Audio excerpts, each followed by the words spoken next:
Assalamualaikum warahmatullahi wabarakatuh.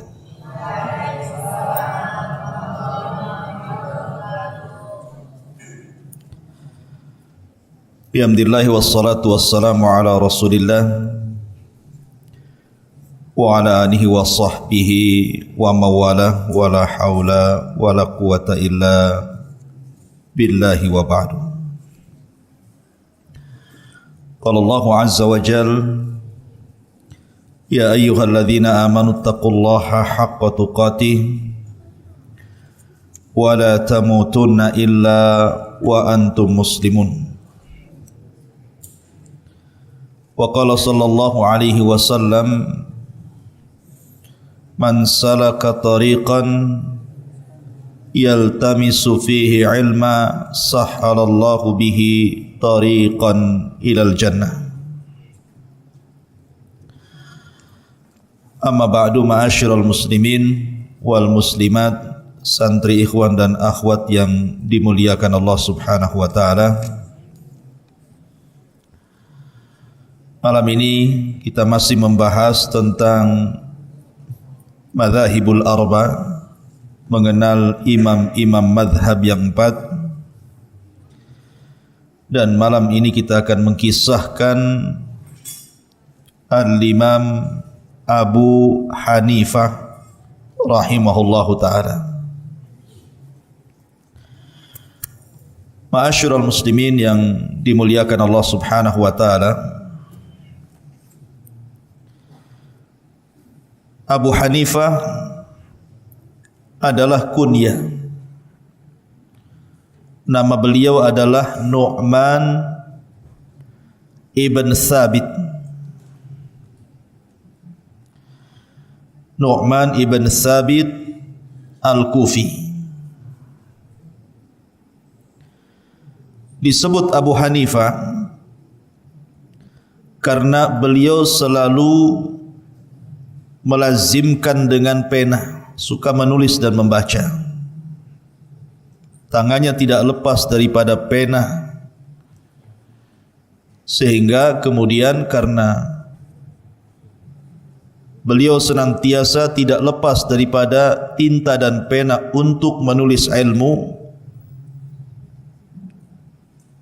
makanya kemudian dia disematkan kalimat Hanifah, maka gelarnya Abu Hanifah. Sama dengan Abu Hurairah, karena dia suka anak kucing dan dibawa kemana-mana, makanya lengket nama Abu Hurairah, namanya Abdurrahman ibn Sakhr. Lah, Abu Hanifah nama aslinya Nu'man ibn Thabit ibn Ibrahim Al-Kufi. Ma'asyiral muslimin yang dimuliakan Allah Subhanahu wa ta'ala, sedikit kita bicara tentang orang tua daripada Abi Hanifah, Nu'man ibn Thabit. Sungguh beruntung Nu'man ibn Thabit memiliki putra seperti Abi Hanifah. Ya, karena barakah keluarga, ikhwan. Jadi bapaknya Thabit ibn Ibrahim rahimahullahu ta'ala, ada kisah sedikit. Jadi ketika dia safar untuk talabul ilmi, ayahanda Nu'man ini, ayahanda Abu Hanifah Thabit ibn Ibrahim ini, jadi suatu ketika kehabisan bekal. Ketika kehabisan bekal dan kehausan, dia pun mencari sungai untuk minum. Dan Allah takdirkan berjumpa dengan sungai. Ketika melihat sungai, senang dia, langsung minum dari air sungai itu. Tiba-tiba kemudian ada apel yang hanyut di sungai itu. Karena memang lagi lapar, haus, tiba-tiba melihat ada apel yang hanyut, maka oleh Thabit pun kemudian diambil apel itu, kemudian langsung dimakan. Baru separuh, kemudian dia teringat bahwa apel itu bukan milik dia, tapi pasti milik orang lain yang jatuh dari kebunnya, sehingga hanyut di sungai itu kemudian didapatinya. Maka dia merasa berdosa gara-gara memakan separuh apel itu. Maka kemudian dia pun menyelusuri sungai itu sampai akhirnya berjumpalah dengan kebun apel itu. Maka dia pun mencari pemilik kebun itu dan mengatakan, apakah kebun ini milik anda? Maka sang pemilik kebun mengatakan ya. Kemudian kata Sabit, ayahanda Abu Hanifah mengatakan, samihni, maafkan saya sudah memakan satu buah apelmu yang hanyut di sungai itu.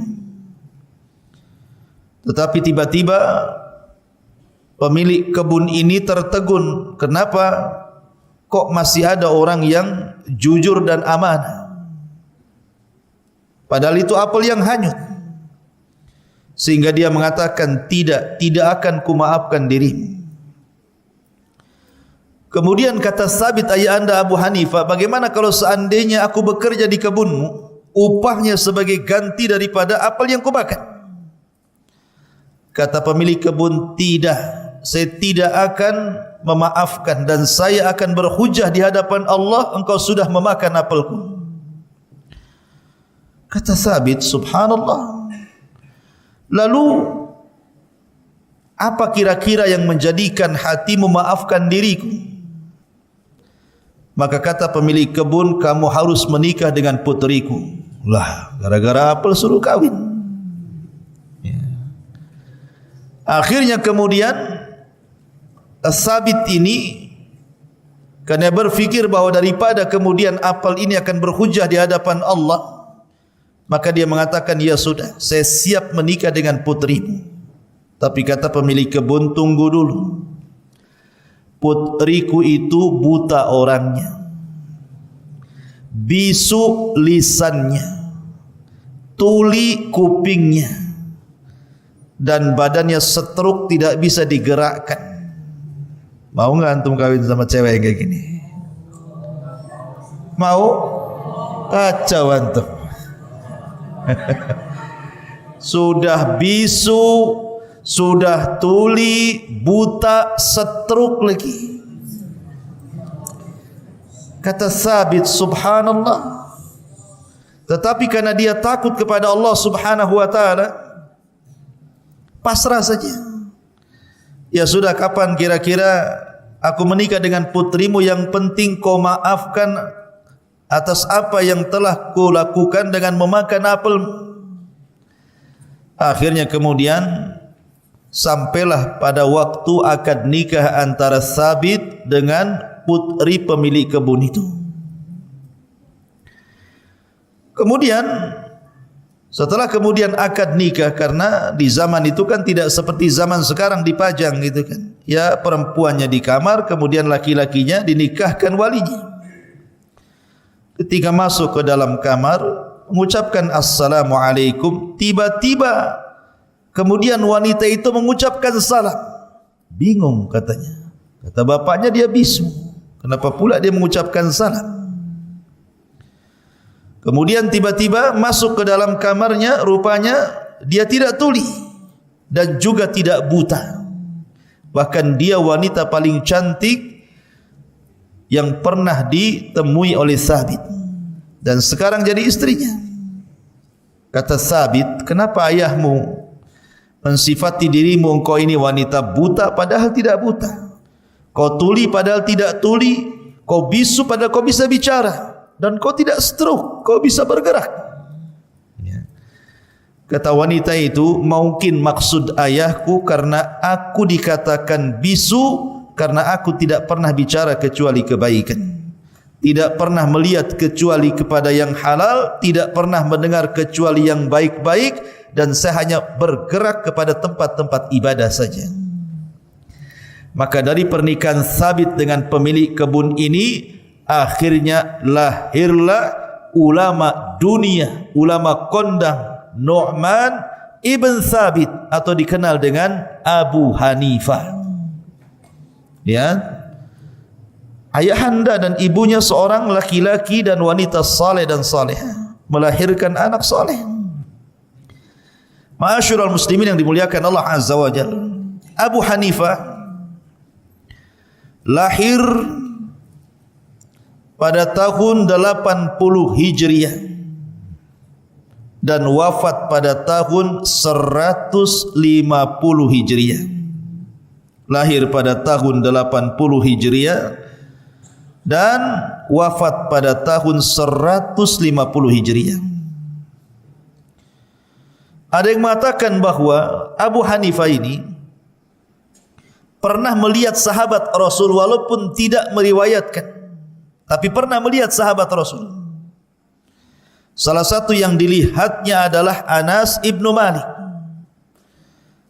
sahabat Anas bin Malik radhiyallahu an, karena Anas itu sahabat yang dipanjangkan usianya sampai 100 tahun lebih. Anas bin Malik itu, dan dia sahabat yang al-mukthiruna fil hadis, banyak meriwayatkan hadis Nabi sallallahu alaihi wasallam. Sehingga karena Anas ini panjang hidupnya, maka Abu Hanifah pernah melihat, bukan meriwayatkan, melihat. Berarti dari sini Abu Hanifah adalah tabi'in karena pernah melihat sahabat Nabi sallallahu alaihi wasallam. Dia melihat Anas bin Malik, maka Abu Hanifah adalah seorang tabi'in, masuk pada generasi kedua setelah sahabat Rasul. Artinya Abu Hanifah masuk pada zaman keemasan yang disabdakan Nabi sallallahu alaihi wasallam, khairun nasi qarni thumma alladhina yalunahum thumma alladhina yalunahum. Sebaik-baik generasi adalah generasiku dan sahabatku, kemudian para tabi'in, kemudian para tabi'ut tabi'in. Dan Abu Hanifah itu hidup di dua daulah, di dua kerajaan. Dia pernah hidup ketika pemerintahan dikuasai oleh daulah Umayyah, dan dia pun hidup ketika daulah Umayyah runtuh, kemudian tegak daulah Abbasiyah. Berarti hidup di dua kerajaan, Umayyah dan juga Abbasiyah.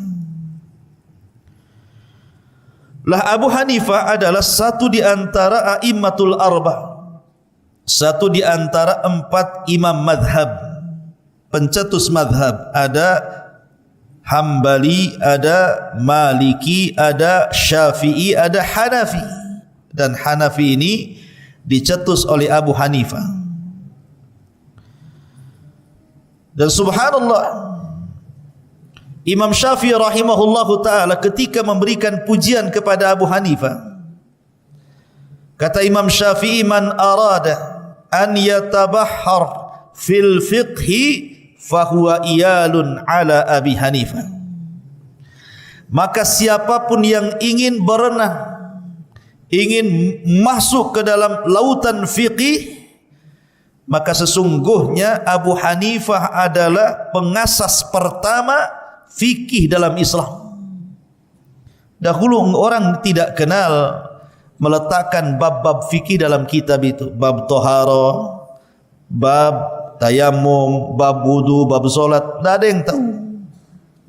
Abu Hanifah lah pertama kali mengasas fikih, kemudian diikuti para ulama setelahnya. Berarti jasanya luar biasa Abu Hanifah karena yang mengasas fikih, kemudian baru diikuti ulama setelahnya dan ulama setelahnya. Lah Abu Hanifah rahimahullahu ta'ala lahir di negeri Kufah.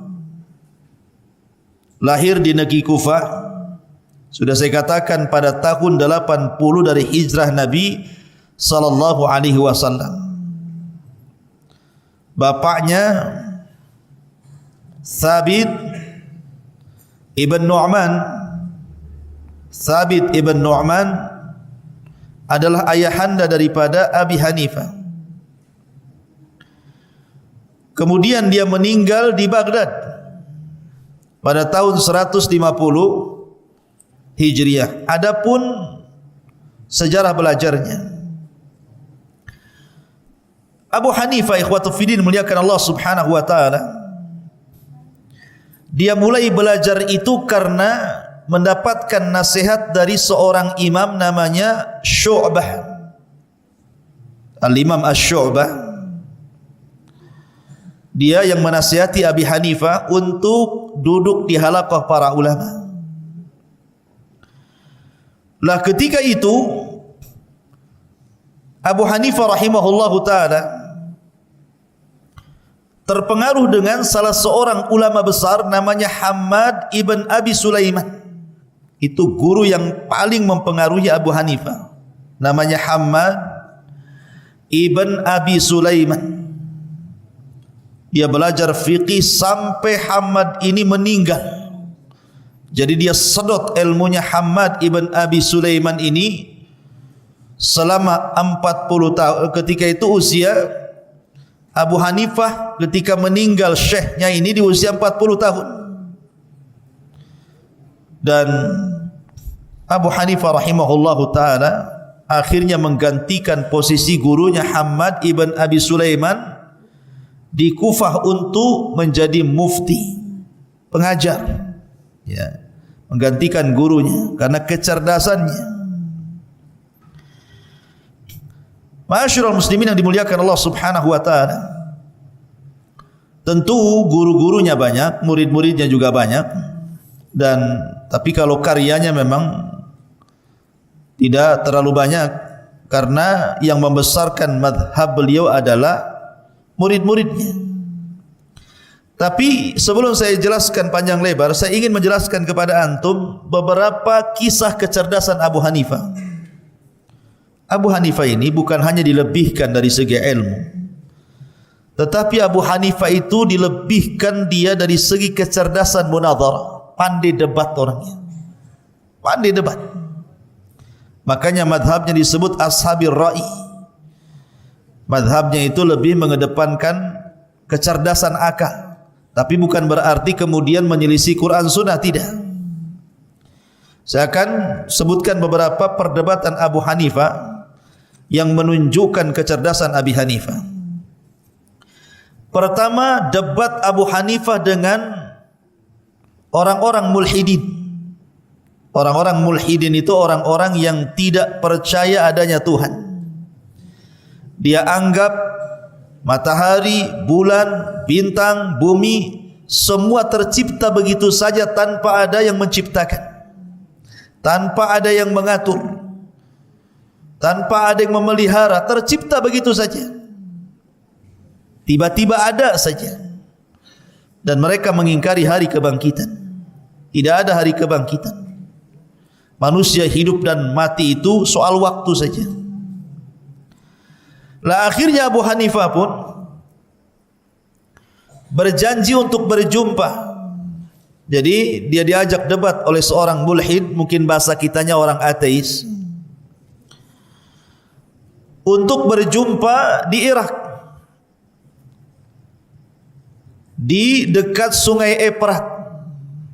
Jadi dijanjikan di Irak, di dekat Sungai Efrat, harus menyeberangi sungai itu.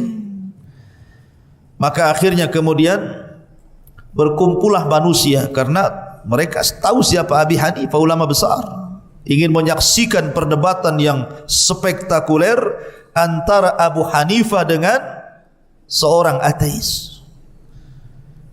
Maka ditentukan waktunya. Rupanya orang ateis ini sudah datang duluan ke tempat itu yang disaksikan manusia banyak. Ketika kemudian pada waktu Abi Hanifah harusnya datang, rupanya Abu Hanifah tidak datang. Umpamanya waktunya pagi jam 8, ditunggu sampai zuhur gak datang-datang Abu Hanifah. Maka dengan sombongnya seorang mulhidin ini mengatakan, innahu khaf, sesungguhnya Abu Hanifah takut sama saya, katanya. Sambil bangganya dia mengatakan, sesungguhnya Abu Hanifah takut dengan saya. Ketika kemudian lama-lama manusia kesal karena kelamaan nunggu, Abu Hanifah datang-datang, hampir saja orang-orang itu pergi. Tiba-tiba dari kejauhan Abu Hanifah datang. Maka orang-orang pun merapat kembali dan ingin menyaksikan perdebatan itu. Kata Abu Hanifah, "Samihuni ya fulan, maafkan aku hai fulan atas keterlambatanku.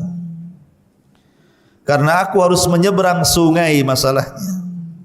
Dan ada kejadian yang luar biasa yang menjadikan aku terlambat." Maka kemudian seorang ateis mengatakan, "Kadzabta, dusta kamu. Pasti kamu takut. Harusnya kau seorang imamul muslimin, imamnya kaum muslimin, amanah dong. Datang jam 8, jangan pula datang jam 3. Akhirnya kata Abu Hanifah, "Bukan begitu. Masalahnya tadi ketika saya hendak nyeberang sungai, saya nunggu perahu enggak datang-datang. Tiba-tiba pohon di samping saya itu kena petir. Kemudian pohon itu tumbang menjadi 2. Kemudian jatuh ke sungai. Tiba-tiba ada pohon lain tumbang juga jatuh ke sungai. Kemudian banyak pohon yang jatuh ke sungai. Tiba-tiba kemudian pohon yang di sungai itu terbelah-belah sendiri. Kemudian membentuk perahu sendiri. Kemudian memaku sendiri. Akhirnya jadilah perahu secara tiba-tiba. Enggak ada yang buat perahu, tahu-tahu jadi perahu. Maka aku pun naik ke perahu itu. Kemudian perahu itu jalan sendiri sampai akhirnya menyeberangi sungai." Kata orang ateis ini, "Kau gila ya Abu Hanifah.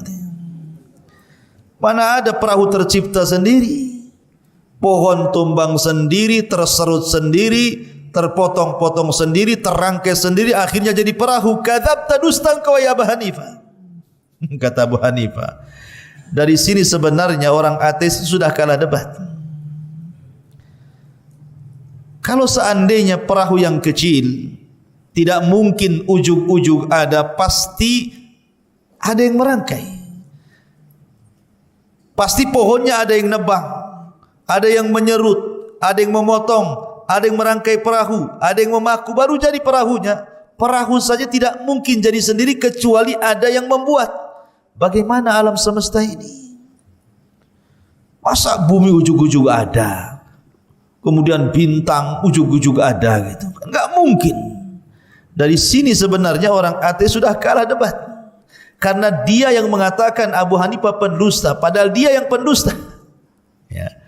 Ini perdebatan pertama yang dilakukan Abu Hanifah dengan seorang ateis. Kemudian perdebatan yang kedua, Abu Hanifah berdebat dengan orang Khawarij.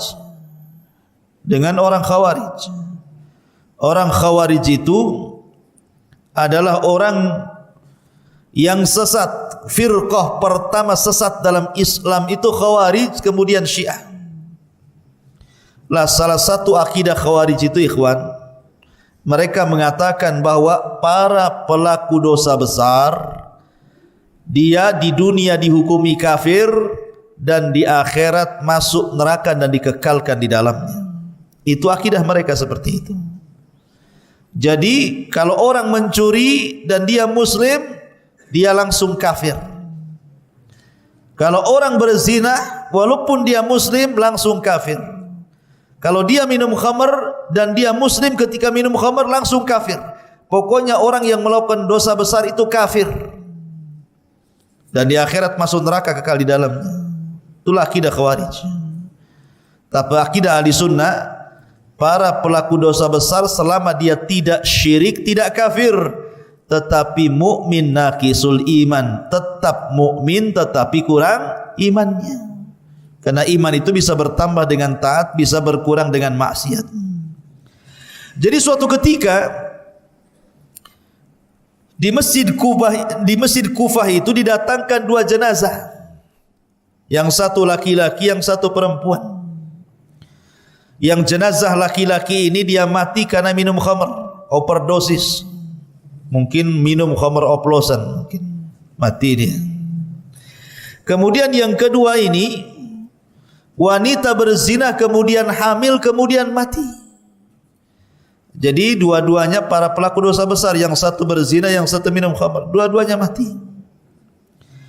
Lah di pintu masjid ini datang orang Khawarij bawa pedang, ya, melarang orang untuk menyolatkan dua orang itu karena dia kafir, tidak boleh disolatkan. Karena dia mati di atas dosa besar, zina dan minum khamar. Tiba-tiba datang Abu Hanifah. Abu Hanifah datang, kemudian dicegat oleh dua orang ini yang membawa pedang di tangannya. Ya Abu Hanifah, saya ingin bertanya kepadamu tentang dua jenazah itu. Apakah dua jenazah itu kafir ataukah dua jenazah itu muslim? Ya, kan dua orang ini kan tadinya Islam, muslim, kemudian meninggal di atas minum khamar dan satunya karena berzina. Orang Khawarij mengatakan dua-duanya kafir. Jadi Abu Hanifah dipaksa, menurutmu ini dua jenazah ini mukmin atau kafir?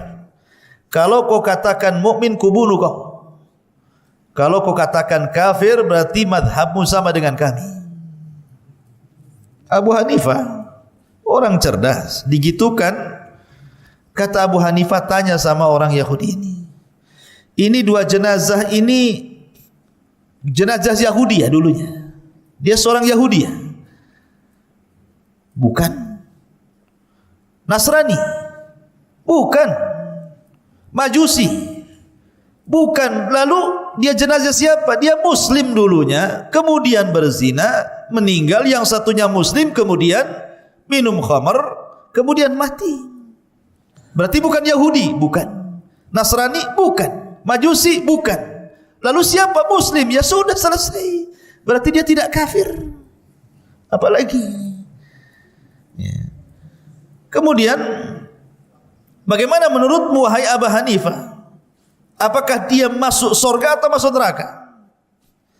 Kata Abu Hanifah, saya tidak bisa menjawab kecuali saya ingat perkataan Ibrahim alaihi salatu wassalam, faman tabi'ani fa innahu minni wa man asani fa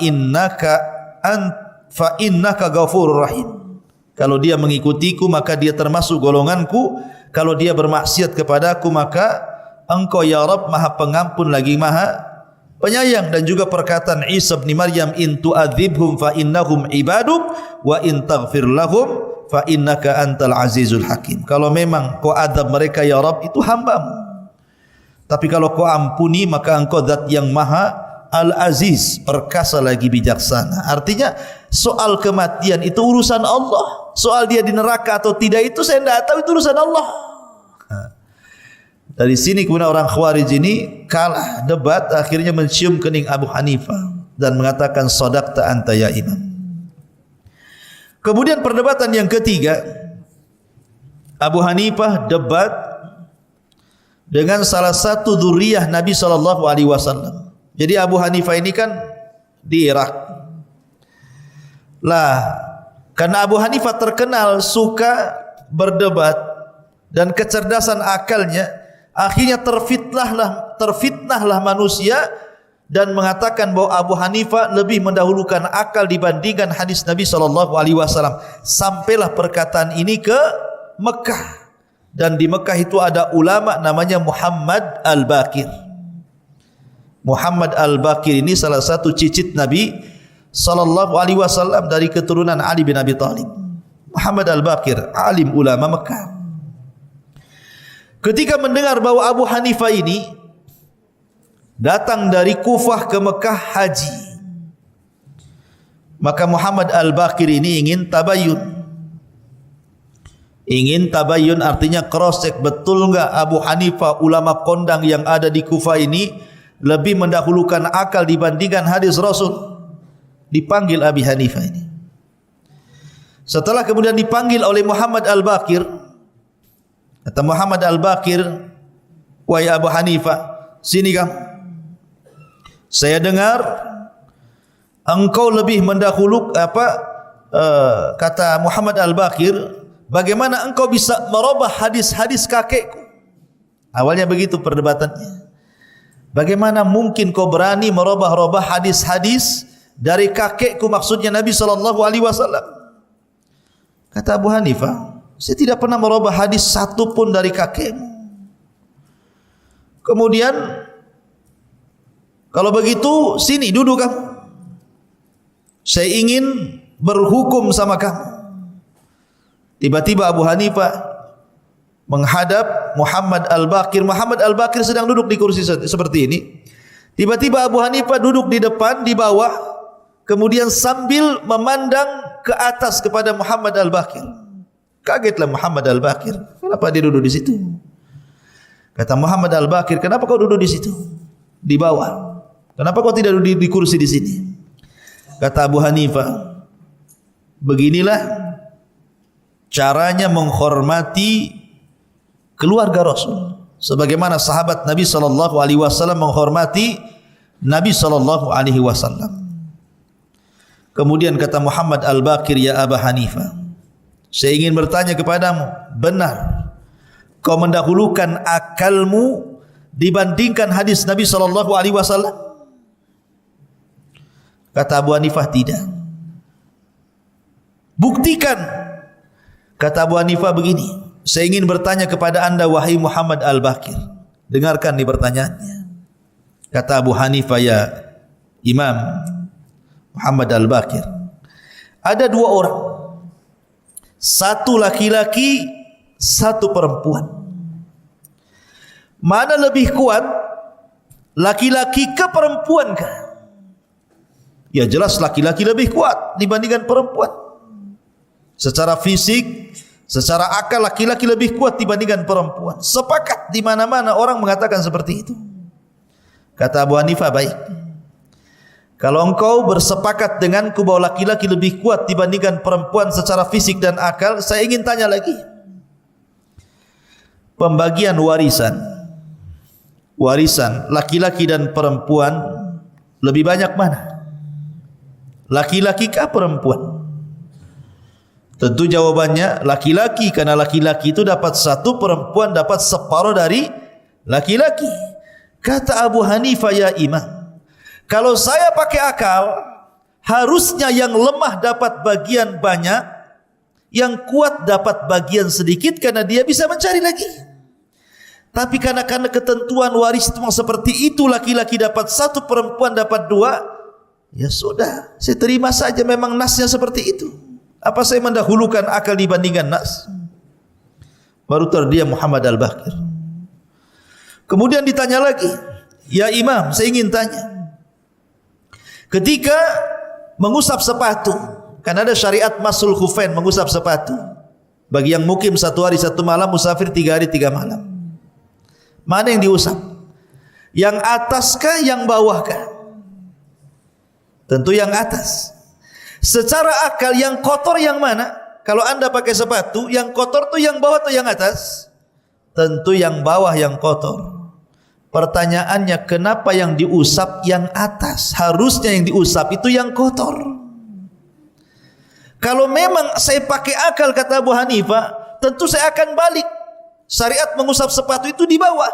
Tapi karena memang nasnya harus di atas, ya di atas. Terdiam Muhammad Al-Baqir. Kemudian ditanya lagi, ya Imam, saya tanya tentang wanita haid. Wanita haid, kan dia meninggalkan solat dan meninggalkan puasa. Wanita haid itu tidak boleh solat, tidak boleh puasa. Pertanyaannya, lebih utama mana, solat atau puasa? Lebih utama mana, solat atau puasa? Solat.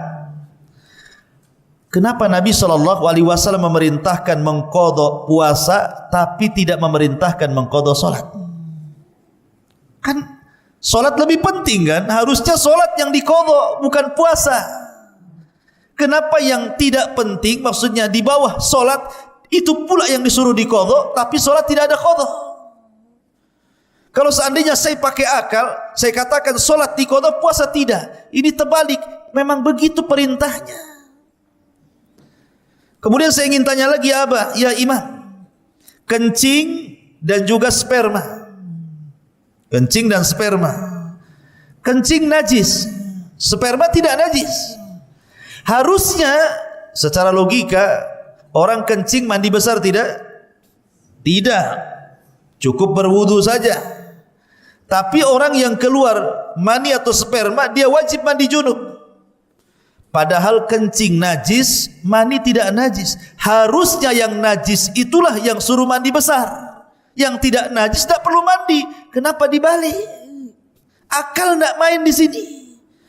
Jadi kata Abu Hanifah, kalau mereka menuduh aku bahwa aku banyak menggunakan akal dan memberikan dalil, itu tidak benar ya imam.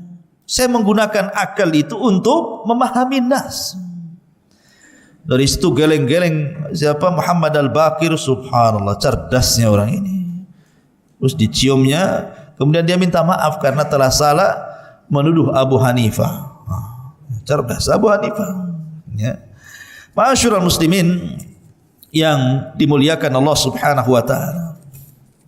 Dan Abu Hanifah itu ikhwan, dia punya tetangga tukang sol sepatu. Jadi tetangganya itu rumahnya sebelah tukang sol sepatu. Sudah miskin tukang mabuk. Miskin pemabuk pula. Jadi kalau dia habis kerja ngesol sepatu dari pagi sampai sore, dia pulang malam itu bukannya tidur malah mabok tuh.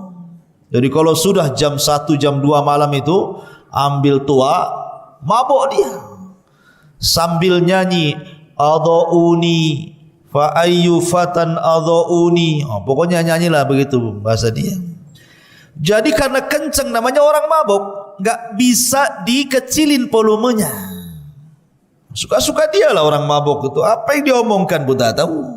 Orang mabuk. Ya. Jadi suara anak muda ini sampai ke rumahnya Abu Hanifah. Setiap dia mabuk jam 1 jam 2 Abu Hanifah terbangun. Setiap hari. Akhirnya jadi kebiasaan. Akhirnya jadi alarm dia. Pokoknya kalau dia sudah nyanyi, bangun, salat malam. Setiap hari kayak gitu. Sampai suatu ketika Abu Hanifah tertidur sampai subuh, alarmnya tidak bunyi. Ya, yang maboknya itu tak ada.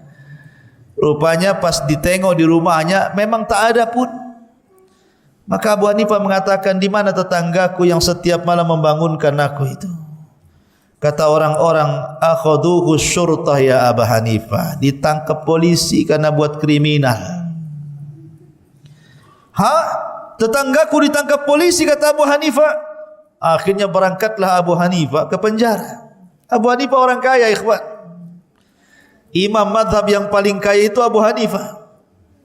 Dia punya pabrik kain, punya pabrik zait, pabrik minyak.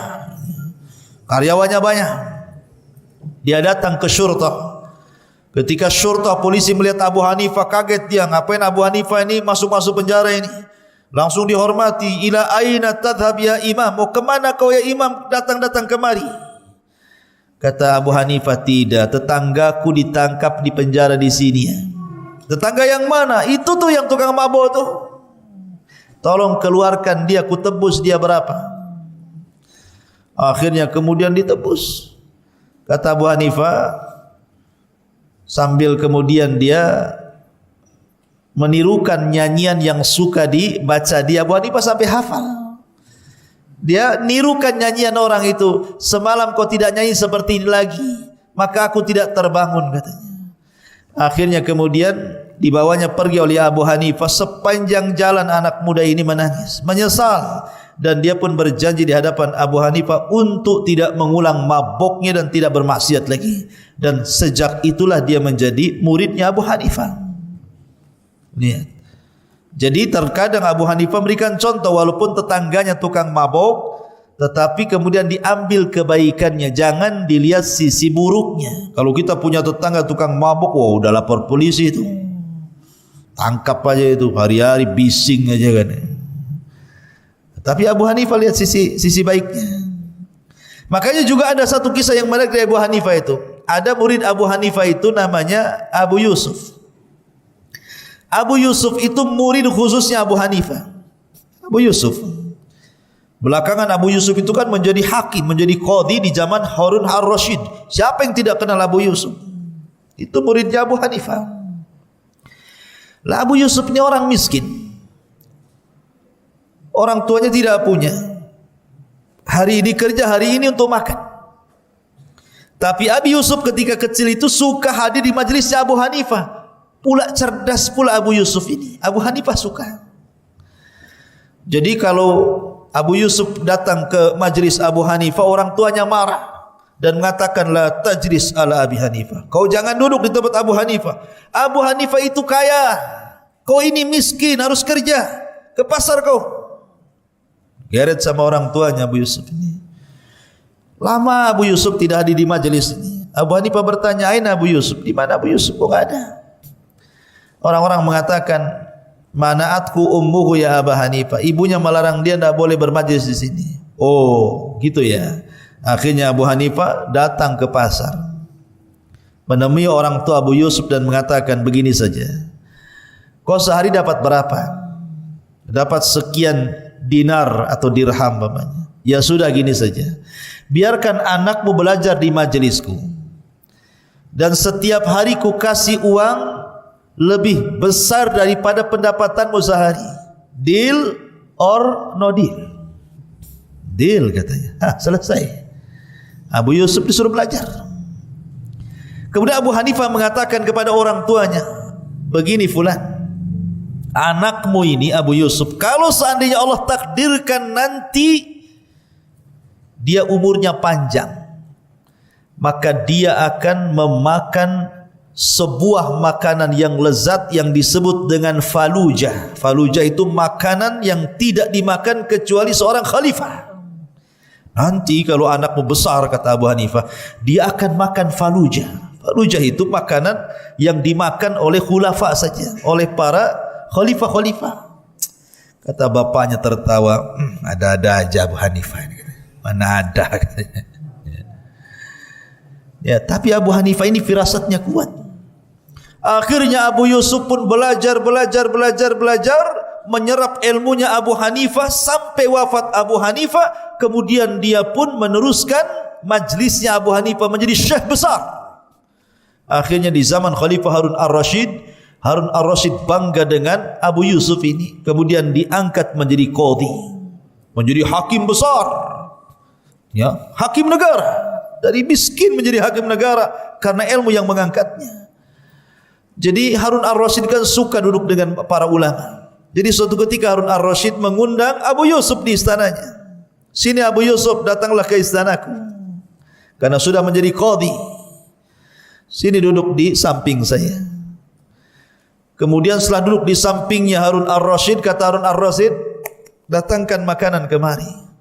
Rupanya makanan itu falujah yang dimakan oleh para khulafa. Dihidangkan di depan. Dilihatnya Abu Yusuf makanan enak itu. Tiba-tiba dia tertawa, hahaha katanya kan. Tertawa dia melihat makanan itu. Ya. Katanya, Khalifah, kok ada apa mentertawakan makanan itu? Ada apa dengan makanan ini katanya? Kata Abu Yusuf, afwan, maaf ya Khalifah, saya teringat dengan ucapan Abu Hanifah dulu. Dia pernah mengatakan ke orang tuaku, jika anak ini usianya panjang, nanti dia akan memakan makanan Khalifah Falujah. Sekarang menjadi sebuah kenyataan. Kata Harun ar-Rasyid, subhanallah, begitu berakalnya Abu Hanifah. Tidak ada yang mustahil bagi Allah Azza wa Jalla. Itulah firasatnya kuat Abi Hanifah. Makanya antum mungkin sekarang ya antum di Jabal Uhud, nanti mungkin di antara antum kalau sudah besar, siapa tahu ada yang jadi menteri agama. Minimalnya ya kerja di KUA lah. Masyarul muslimin yang dimuliakan Allah Subhanahu wa taala. Ya. Artinya bahwa tidak ada yang menyangka manusia itu menjadi orang besar. Itulah ilmu mengangkat derajat seseorang. Innallaha yarfa' bihadzal kitab aqwaman, mengangkat dengan Quran itu beberapa kaum. Yarfa'illahu alladhina amanu minkum walladzina utul ilma darajat. Terkadang Allah angkat derajat orang-orang yang beriman di antara kalian dan derajat orang-orang yang berilmu di antara kalian. Ikhwan, Abu Hanifah itu bukan dikenal imam dalam hadis saja, imam dalam fikih saja, tapi dia imam dalam ibadah, imam dalam zuhud, imam dalam wara, imam dalam akhlak. Luar biasa akhlaknya Abu Hanifah ini, ibadahnya Abu Hanifah. Sampai dijelaskan ikhwan bagaimana ibadahnya Abu Hanifah itu. Ibadahnya Abu Hanifah itu dijelaskan oleh para ulama tentang akhlak ibadahnya beliau. Jadi Abu Hanifah itu satu di antara 4 manusia yang suka menghatamkan Al-Quran dalam 1 rakaat salat. Abu Hanifah satu di antara 4 manusia yang suka menghatamkan Al-Quran dalam 1 rakaat salat. Pertama Utsman ibn Affan, dia menghatamkan Al-Quran dalam 1 rakaat witir. Yang kedua Ubay ibn Ka'ab. Yang ketiga Tamim ibn Aus Ad-Dari yang pernah berjumpa dengan Dajjal. Kemudian yang keempat Nu'man ibn Thabit atau Abu Hanifah. Bayangkan 1 rakaat hafal, selesai khatam Quran 1 rakaat. Kan lama tuh 30 juz itu ya. Tapi orang dulu itu saking khusyuknya ya nyantai saja 1 rakaat tuh hafal Al-Quran itu, dihatamkan dalam 1 rakaat. Karena Abu Hanifah punya perhatian lebih terhadap Al-Quranul Karim. Ma'asyiral muslimin yang dimuliakan Allah Azza wa Jalla. Bahkan Abu Hanifah rahimahullahu ta'ala, beliau dijelaskan bahwa berpuasa selama 30 tahun. Jadi berpuasa selama 30 tahun. Kemudian dia solat fajar dengan wudunya Isya selama 40 tahun. Anda bisa bayangkan, orang bisa solat fajar tidak berwudu dan dia menjaga wudunya Isya. Jadi waktu Isya dia berwudu tidak batal. Kemudian sampai subuh, kemudian dia solat subuh tidak berwudu karena menggunakan wudunya Isya. Maknanya apa di sini? Maknanya Abu Hanifah tidak tidur. Kalau tidur batal kan wudunya. Jadi Abu Hanifah tidak tidur selama 40 tahun. Abu Hanifah qiyamul lail, solat malam terus.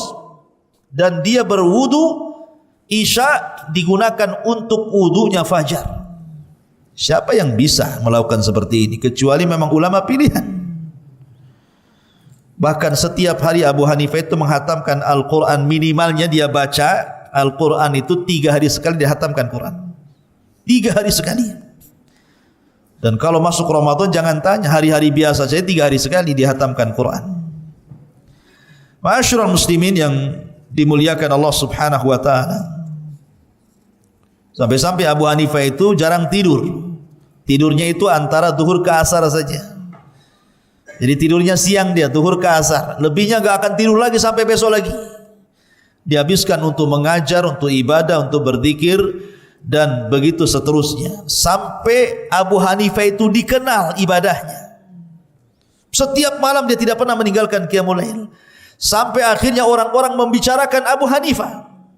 Ketika Abu Hanifah ke pasar, ada 2 wanita ngerumpi. Biasalah perempuan suka ngerumpi.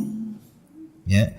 Kata salah satunya mengatakan, sesungguhnya Abu Hanifah la yanamul lail, tidak pernah tidur malam, solat malam terus. Ya. Kedengaran sama Abu Hanifah pujian orang itu. Apa kata Abu Hanifah? La yutahaddats anni bima la af'al. Jangan pernah berbicara soal diriku dengan sesuatu yang tidak pernah aku lakukan.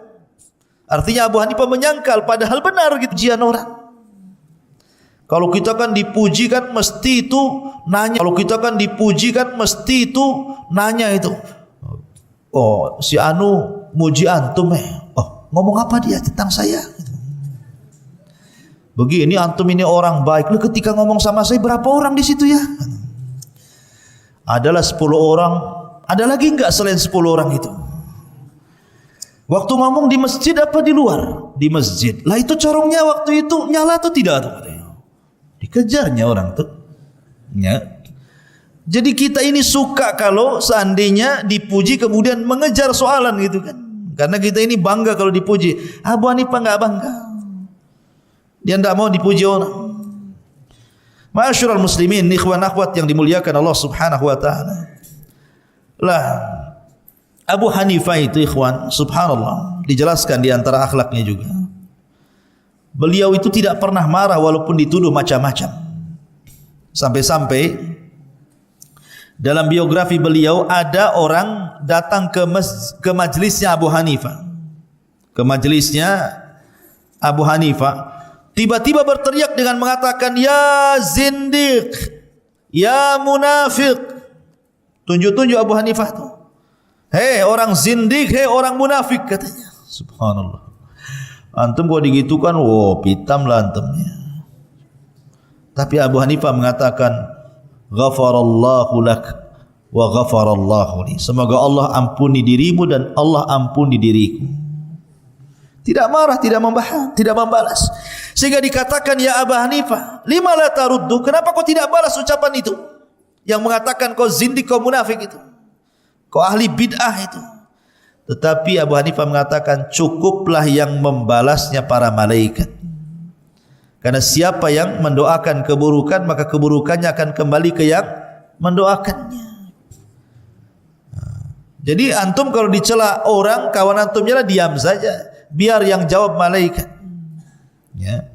Itulah Abu Hanifah mengajarkan akhlak yang luar biasa kepada kita. Ma'asyiral muslimin yang dimuliakan Allah Subhanahu wa taala. Lah sebagaimana ulama-ulama yang lain, tadi kemarin kita sudah jelaskan bagaimana Imam Ahmad dapat ujian di penjara, bagaimana Imam Syafi'i juga hampir dibunuh, bagaimana Imam Malik juga sudah dijelaskan sampai lepas katibnya ya disiksa kan. Abu Hanifah juga sama, dia diuji oleh Allah Azza wa Jalla. Jadi suatu ketika Abu Hanifah itu diriwayatkan dia ikut keluar bersama Zaid ibn Ali Zainul Abidin, ikut melakukan pemberontakan bersama Zaid ibn Ali Zainul Abidin kepada Hisham ibn Abdul Malik. Dan Abu Hanifah itu ketika itu yang mendukung pemberontakan itu.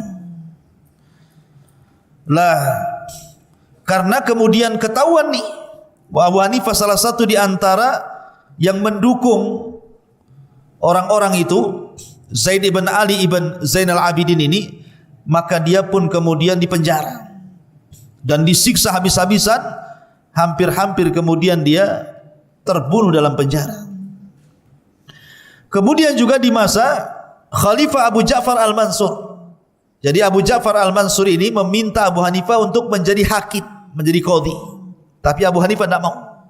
Bayangkan loh, dikasih kedudukan menjadi hakim agung di negara, tidak mau Abu Hanifah. Kalau sekarang berebut tuh posisi jadi hakim agung, nyogok-nyogok lah yang penting jadi kan gitu. Tapi Abu Hanifah tidak mau. Sampai dipaksa tidak mau. Akhirnya Abu Hanifah terpaksa ditangkap, kemudian dipenjara gara-gara tidak mau jadi hakim agung. Sampai Allah takdirkan Abu Hanifah meninggal di tahun 150 Hijriah karena menolak tidak mau jadi hakim agung. Kan? Luar biasa itu mihnanya Abi Hanifah rahimahullahu taala. Adapun di antara karya-karya beliau di mana Abu Hanifah rahimahullahu taala beliau mengarang kitab namanya Al-Fiqhul Akbar. Kemudian juga Al-Fiqhul Awsat. Kemudian Al-Alim wal Muta'allim. Ya. Jadi beliau mengarang Al-Fiqhul Akbar, kemudian Al-Fiqhul Awsat, kemudian Al-Alim Al-Muta'allim, kemudian juga Al-Wasiyah gitu. Itu karya-karya besar daripada Abi Hanifah rahimahullahu taala. Dan Abi Hanifah rahimahullahu taala banyak dipuji para ulama. sangat banyak dipuji para ulama. Di antaranya pujian para ulama mengalir kepada Abu Hanifah apa yang dikatakan Waqi' ibnul Jarrah. Waqi' ibnul Jarrah ini gurunya Imam Syafi'i. Apa kata Imam Waqi'? Kana Abu Hanifah ta'azimul amanah wa kana yu'thiru ridallah ala kulli syai'in. Abu Hanifah itu paling amanah hidupnya. Abu Hanifah itu tidak pernah berdusta, ikhwan. Dia katakan selama 40 tahun lebih aku jaga lisanku, aku tidak pernah berdusta, baik sungguh-sungguh ataupun main-main. Baik sungguh-sungguh atau gurau maksudnya, tidak pernah berdusta. Siapa yang bisa melakukan seperti itu kalau bukan ulama ya? Maka dia orang yang paling amanah dan dia lebih mendahulukan redoknya Allah dibandingkan redoknya manusia. Sampai-sampai Imam Syafi'i rahimahullah ta'ala pernah ditanya, Su'ila Malik ibn Anas, ditanya Imam Malik ibn Anas, hal ra'aita Aba Hanifata wa nadhartahu ya Imam? Kata Imam Syafi'i, wahai Imam Malik, karena Imam Malik kan gurunya Imam Syafi'i, pernah engkau melihat Abu Hanifah kemudian berdebat dengan Abu Hanifah? Kata Imam Malik, ya, ra'aitu rajulan law nadhara ila hadhihi sariyati wa hiya min hijaratin faqala innaha min dhahabin laqama bi hujjatihi. Kata Abu Hanifah, kata Imam Malik, sungguh aku melihat seseorang kalau seandainya tiang kayu ini, kata Imam Malik, dikatakan oleh Abu Hanifah ini kayu, kata Abu Hanifah ini emas bukan kayu, maka dia pasti akan menang dalam berhujjah, padahal jelas-jelas kayu. Tapi kalau kata Abu Hanifah ini bukan kayu emas, kemudian dia berhujjah, pasti aku kalah. Tetap dikatakan ini emas padahal kayu. Saking cerdasnya gitu ya. Imam Malik sampai memuji seperti itu kepada Abi Hanifah. Termasuk juga kata Abdullah ibn Mubarak. Abdullah ibn Mubarak itu orang kaya, ikhwan. Sama Abu Hanifah ya, kaya luar biasa. Kata Abdullah ibn Mubarak, ra'aitu a'badan nas wa ra'aitu awra'an nas wa ra'aitu a'laman nas wa ra'aitu afqahan nas, fa amma a'badan nas fa Abdul Aziz ibn Abi Ruwad, wa amma awra'un nas fal Fudail ibn Iyad, wa amma a'lamun nas fa Sufyan ats-Tsauri, wa amma afqahun nas fa Abu Hanifah.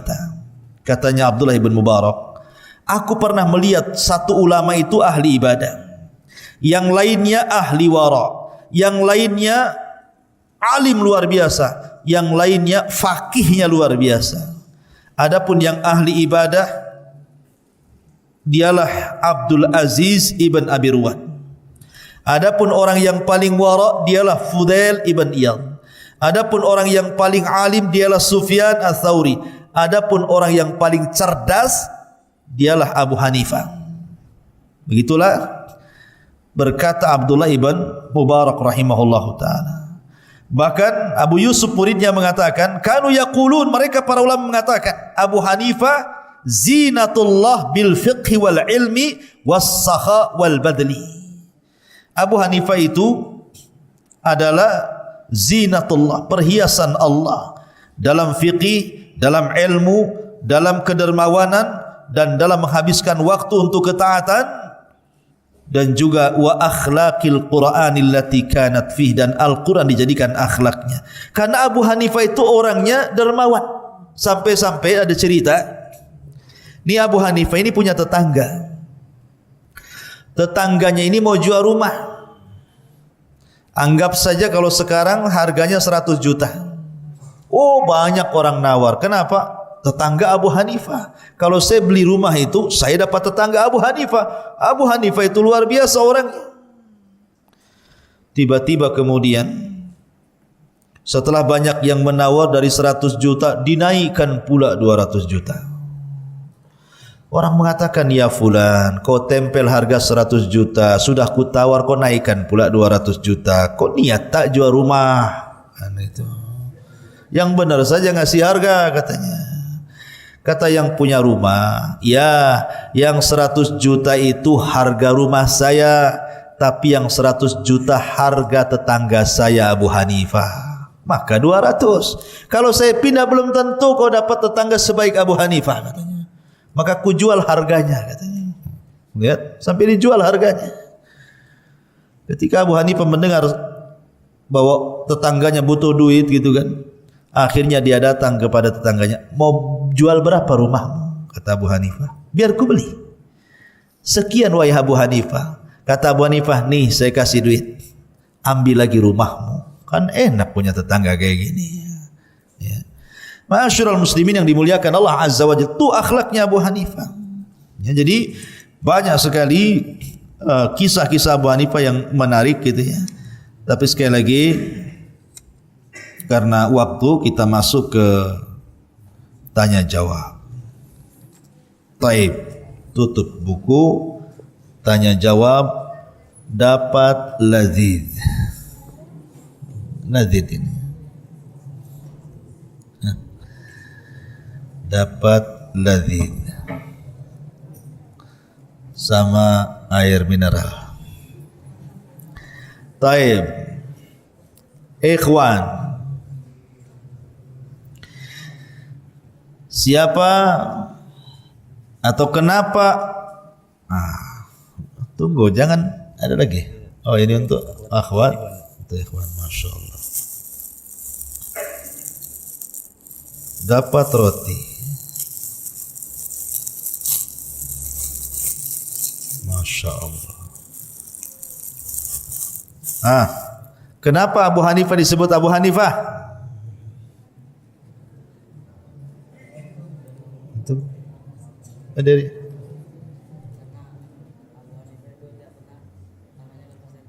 ahsan ladzi fadl.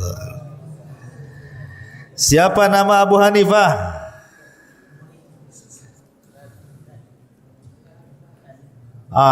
Ujung belakang. Berdiri. Ahsan, sini. Apa roti antum sini?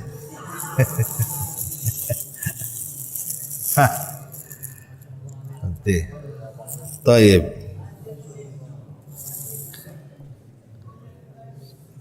Belum ditanya sudah ngacung. Taib. Abu Hanifah hidup di dua kerajaan. Kerajaan apa saja? Antum? Umayyah, ahsan. Dapat lazis. Akhwat, dapat cadar. Cadar semua ya ini ya. Baik, nikob ya. Antum tak boleh dapat ini, bahaya antum. Nanti masuk pula antum ke belakang. Akhwat, pertanyaan tuh akhwat satu. Abu Hanifah rahimahullahu ta'ala lahir dan wafat pada tahun berapa? Jangan ribut, satu aja, selalu. Tunjuk musrifah mana yang cocok itu.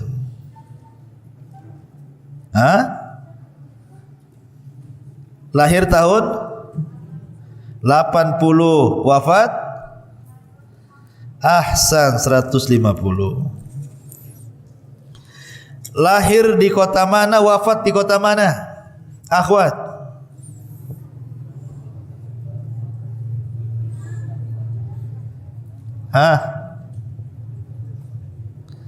Ya Allah. Ayo. Ahsanti, dapat cadar. Taib. Pertanyaan berikutnya, di antara 4 orang yang pernah menghatamkan Quran dalam satu rakaat salat, siapa 4 orang ini? Akhwat, dapat cadar.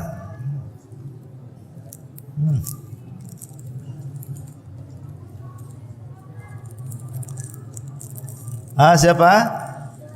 Diam-diam Ikhwan.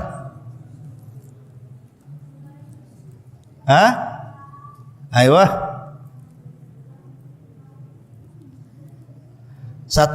Ulangi. 1 Utsman bin Affan, 2 Ubay bin Ka'ab. 3. Hah? 3 siapa? 3. Tamim Ibn Aus Ad-Dari. Satu lagi. Tinggal 1. Nu'man. Ini siapa yang jawab nih? Khalas, betul semua? Oke, percaya aja lah. Taib. Ikhwan, Ladid.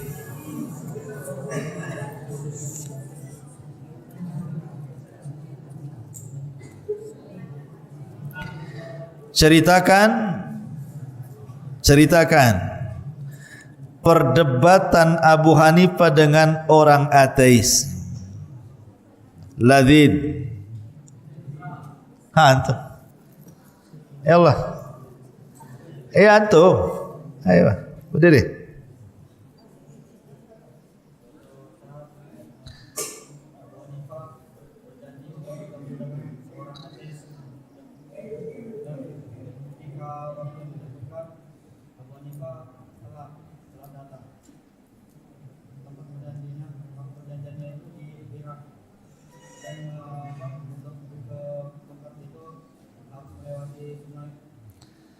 Ahsan.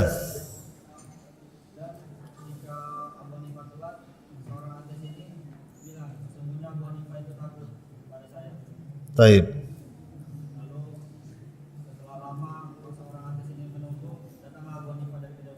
Ayo.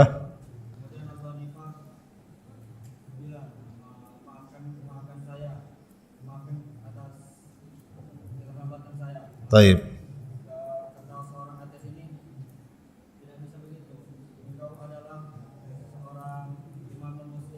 Taib. Lalu Abu Hanifah menceritakan bahwasanya tadi ada pohon yang tersambar petir dan terbelah menjadi 2 dan jatuh ke dalam sungai. Ayo. Kemudian ada satu pohon lagi yang tumbang dan jatuh lagi ke sungai. Juga pohon itu terpotong-potong sendiri dan terbentuklah menjadi perahu. Ahsan. Ayo. Dan perahunya berjalan sendiri tanpa ada yang mengendarai. Taib. Lalu seorang yang bilang, tidak kau berbohong wahai Abu Hanifah. Tidak ada pohon yang bisa tumbang sendiri, tidak ada pohon yang kayu yang bisa terpotong-potong sendiri, dan tidak ada perahu yang bisa berjalan sendiri. Dan saat itu juga seorang yang di situ bakalan berdebat oleh Abu Hanifah. Taib, ahsan. Fadhal, laziz. Ambil. Dapat laziz. Ahsan. Taib.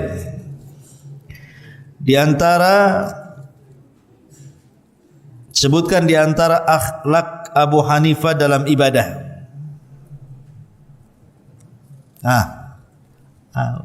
Berdiri.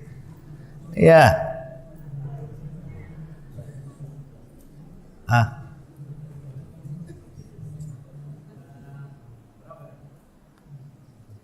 Mau nyantum berapa, nawar-nawar pula lah. Sebutkan saja, mau 1, mau 2. Ibadahnya Abu Hanifah seperti apa?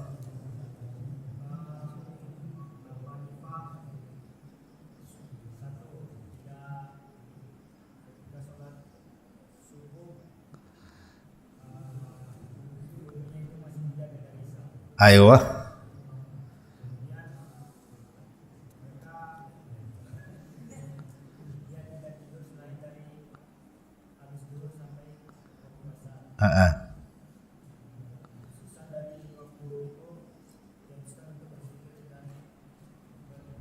Taib, ahsan.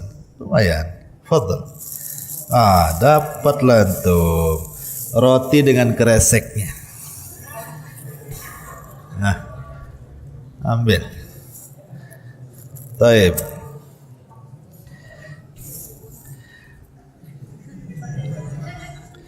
Abu Hanifah menghatamkan setiap hari Al-Quran itu berapa hari sekali?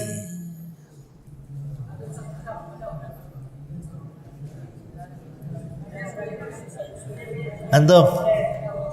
Berdiri? Satu rakaat sekali. Kacau kawan. Iya antum?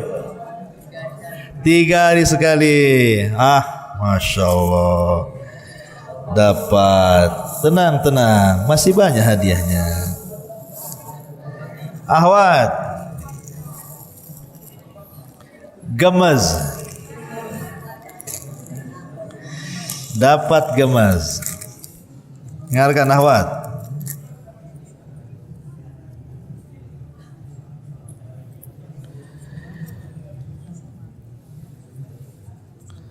Kalau diceritakan terlalu panjang untuk akhwat. Salah satu bantahan Abu Hanifah kepada Muhammad Al-Baqir, satu aja, bagaimana mematahkan hujahnya Abu Hanifah terhadap Muhammad Al-Baqir yang menuduh dia mendahulukan akal dibandingkan hadis-hadis Nabi. Satu saja contohnya.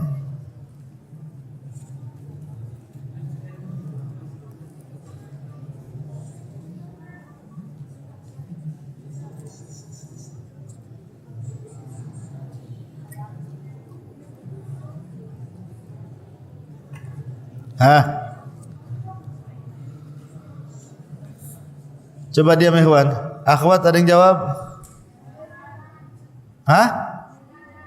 Siapa?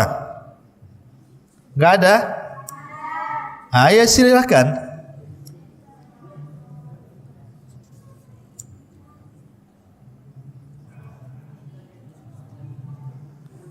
Nggak dengar nih Ustadz nih. Gimana pula? Ustadz yang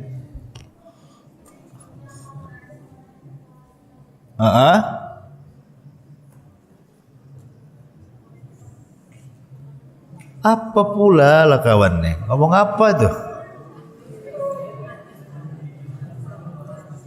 Yang jelas ngomongnya.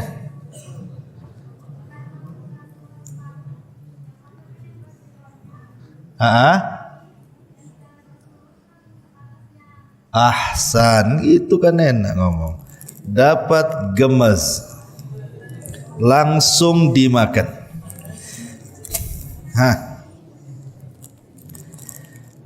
Ikhwan, gemes lagi. Contohkan tadi baru akhwat cerita bantahan kepada Muhammad Al-Baqir masalah masul khuffain. Coba contohkan yang lain lagi. Cepat.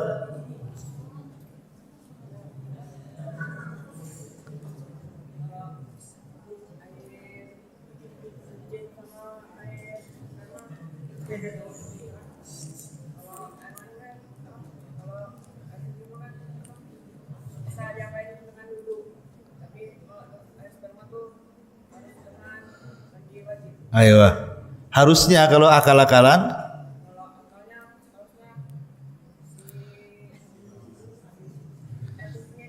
yang harusnya mandi, yang sperma tidak harus. Ahsan, dapat gemes, langsung makan. Fadhal. Akhwat lagi.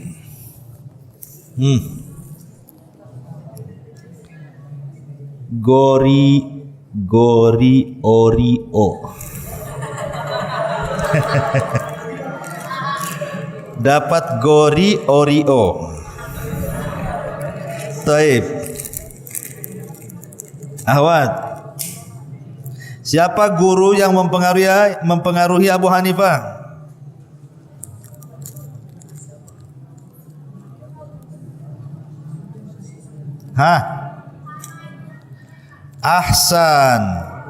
Ahsan tidak dapat gori Oreo.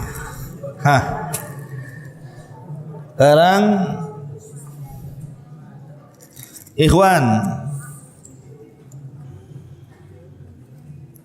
siapa khalifah yang meminta Abu Hanifah jadi qadhi? Cepat. Harun? Bukan. Antum. Berdiri. Abu Ja'far siapa? Abu Ja'far gitu aja. Abu Ja'far orang Tiban sini. Al-Mansur. Ahsan. Ambil. Dapat Gori Oreo. Fadhal. Taib.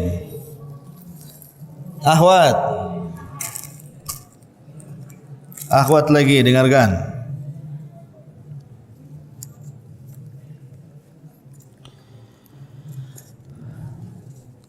Abu Hanifah rahimahullahu ta'ala, beliau pernah berdebat dengan beberapa orang, salah satunya dengan Khawarij. Bisa nggak diceritakan untuk perdebatannya? Kayaknya nggak bisa ya, terlalu panjang ya. Sudah, kembalikan ke ikhwan saja, ceritakan. Bisa? Silakan kalau bisa. Nggak mau kalah pula kawan. Silakan kalau bisa. Siapa yang bisa?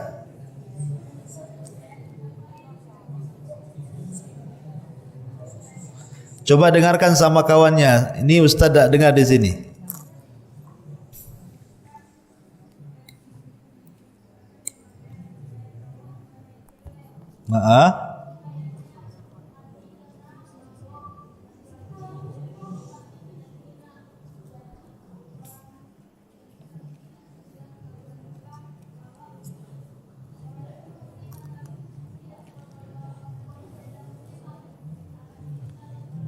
Ayo.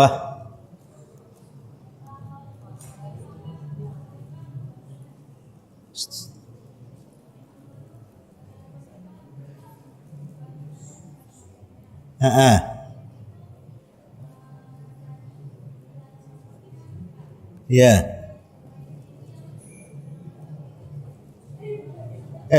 Apa pula?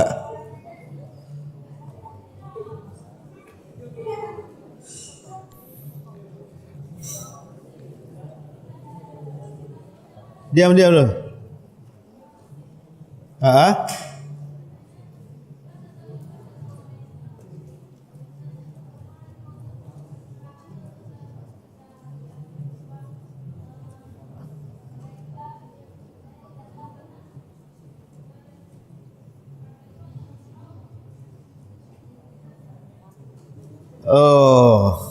Samar-samar tapi tak jelas. Sudahlah, kasih hadiah aja daripada nangis. Dapat Gori Oreo. Ambil. Diam, ikhwan.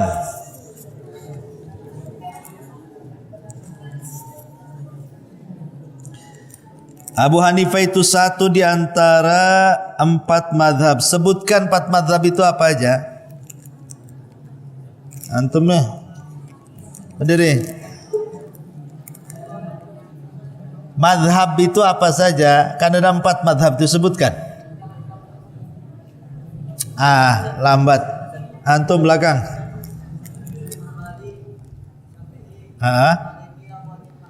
Abu Hanifah. Mana? Kok Abu Hanifah? Abu Hanifah nama orang bukan mazhab. Lama. Antum cepat.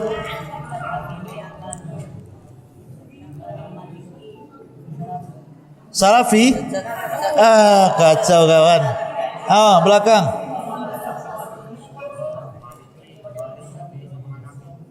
Ahsan. Kok Hanafi bukan Salafi?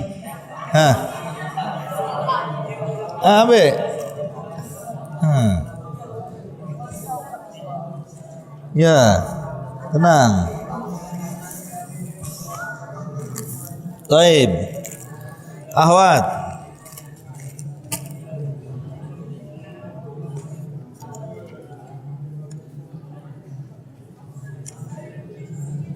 Siapa murid Abu Hanifah yang paling khusus? Akhwat.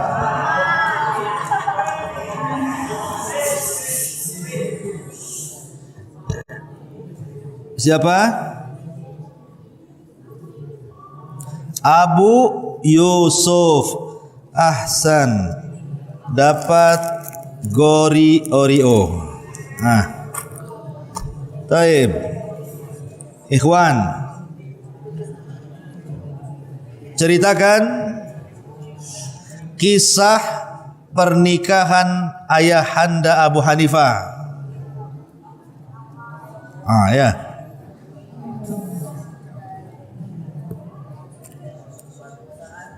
Dengarkan, ini suatu saat nih. Dengarkan.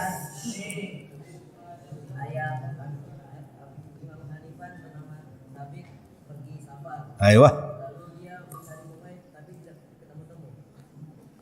Untuk apa cari sungai? Itu mandi. Karena kehausan. Ayo.